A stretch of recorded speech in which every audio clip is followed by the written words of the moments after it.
എന്ത് ധാർഷ്ട്യത്തിലാണ് ജനങ്ങൾക്ക് വേണ്ടി തിരഞ്ഞെടുത്ത ഭരണാധികാരിയായി അധികാര സ്ഥാനത്ത് കയറിയിരുന്നിട്ട് ജനങ്ങളെ ഭിക്ഷക്കാരനെന്ന് അഭിസംബോധന ചെയ്യുന്നത്? സംശയമൊന്നുമില്ല, BJP പ്രസ്ഥാനത്തിൽ അടിയുറച്ച് വിശ്വസിക്കുന്ന ഒരാൾക്ക് മാത്രമേ ഇത്ര നാണം കെട്ട പ്രസ്താവനകൾ നടത്താൻ കഴിയൂ. ഇന്ത്യ ഒരു ജനാധിപത്യ രാഷ്ട്രമാണെന്ന് ഇരിക്കെ ജനങ്ങൾക്ക് വേണ്ടി തിരഞ്ഞെടുക്കുന്ന ഭരണാധികാരികളാണ് ഭരിക്കുന്നത്.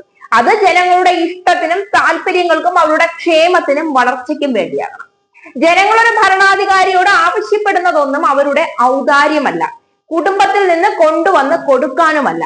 ജനങ്ങൾക്ക് അവകാശപ്പെട്ട അവകാശങ്ങളാണ് അവർ ചോദിക്കുന്നത്. അത് ചോദിക്കാൻ ഇടയാക്കാതെ കൊടുക്കേണ്ടത് തന്നെ ഒരു ഭരണാധികാരിയുടെ കർത്തവ്യമാണെന്നിരിക്കെ അവർ നിവേദനവുമായി വന്നു നിൽക്കേണ്ടി വരുന്നെങ്കിൽ അത് കർത്തവ്യബോധമില്ലാത്ത ഒരാൾക്ക് മുന്നിലാണ്. ആ അവസ്ഥ സാധാരണക്കാരന്റെ നിസ്സഹായതയല്ല, ഭരണകർത്താവിന്റെ കഴിവില്ലായ്മയാണ്. പൊതുജനങ്ങൾ നൽകുന്ന പരാതികളെയും നിവേദനങ്ങളെയും യാചനയോട് ഉപമിച്ചുകൊണ്ട് BJP നേതാവും മുൻ കേന്ദ്രമന്ത്രിയുമായ പ്രഹ്ലാദ് പട്ടേൽ നടത്തിയ പ്രസ്താവന ഇപ്പോൾ വിവാദത്തിലായിരിക്കുകയാണ്. മധ്യപ്രദേശിലെ രാജ്കോട്ട് ജില്ലയിൽ നടന്ന പ്രതിമ അനാച്ഛാദന ചടങ്ങിൽ സംസാരിക്കവെയാണ് അദ്ദേഹം ഈ പ്രസ്താവന നടത്തിയിരിക്കുന്നത്.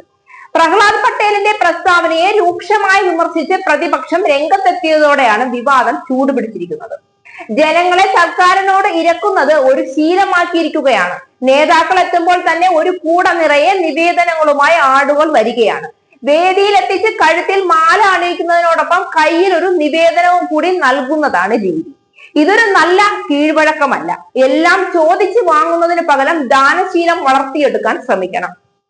ഇത് നിങ്ങൾക്ക് സന്തോഷം നൽകുന്നതിനൊപ്പം സംസ്കാര സമ്പന്നമായ സമൂഹത്തെ സൃഷ്ടിക്കുകയും ചെയ്യുമെന്ന് പട്ടേൽ പറയുന്നു. എല്ലാം സൗജന്യമായി ലഭിക്കുന്നത് സമൂഹത്തെ കൂടുതൽ ദുർബലമാക്കും. ഇത്തരം യാചക സംഘം സമൂഹത്തെ ശക്തിപ്പെടുത്തുകയല്ല, മറിച്ച് ദുർബലമാക്കുകയാണ് ചെയ്യുന്നത്. സൗജന്യങ്ങളിൽ ആകൃഷ്ടരാകുന്നത് ധീരരായ വനിതകൾക്ക് ഭൂഷണമല്ല. ഒരു രക്തസാക്ഷി ആരോടെങ്കിലും യാചിച്ചതായി നിങ്ങൾ കേട്ടിട്ടുണ്ടോ? രക്തസാക്ഷികൾ ആദരിക്കപ്പെടുന്നത് അദ്ദേഹത്തിന്റെ ആദർശമനുസരിച്ച് മറ്റുള്ളവർ ജീവിക്കുമ്പോഴാണെന്നും അദ്ദേഹം കൂട്ടിച്ചേർത്തു. ഇത്തരത്തിൽ ആളുകൾ സഹായം ചോദിക്കുകയും നിവേദനം തരികയെല്ലാം ചെയ്യുമ്പോൾ ഞങ്ങൾ പൊതുപരിപാടികൾ സംഘടിപ്പിക്കുകയും പൊതുജനങ്ങളുമായി സംവദിക്കുകയും ചെയ്യുന്നുണ്ട്.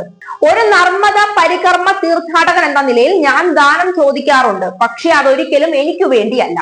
പ്രഹ്ലാദ് പട്ടേലിന് എന്തെങ്കിലും കൊടുത്തുവെന്ന് ആളുകൾ പറയുന്ന സാഹചര്യം ഉണ്ടാക്കില്ലെന്നും അദ്ദേഹം പറഞ്ഞു. എന്നാൽ BJP നേതാവ് സംസ്ഥാനത്തെ ജനങ്ങളെ അപമാനിച്ചിരിക്കുകയാണ് മധ്യപ്രദേശ് കോൺഗ്രസ് പ്രസിഡന്റ് ജീതു പട്വാരി പറഞ്ഞു. പൊതുജനങ്ങളെ ഭിക്ഷക്കാരെന്ന് വിളിക്കുന്ന നിലയിലേക്ക് BJPക്കാരുടെ അഹങ്കാരം വളർന്നിരിക്കുന്നു. കഷ്ടപ്പെടുന്ന ജനങ്ങളെ പരിഹസിക്കുകയും വ്യാജ വാഗ്ദാനങ്ങൾ നൽകി കബളിപ്പിക്കുകയുമാണ് ചെയ്യുന്നത്. ഇത് ജനങ്ങൾ ഓർമ്മപ്പെടുത്തിയാൽ ഒരു നാണവുമില്ലാതെ അവരെ ഭിക്ഷക്കാർ എന്ന് വിളിച്ച് അപമാനിക്കുകയാണെന്നും ആക്ഷേപവും ഉയർന്നിട്ടുണ്ട്.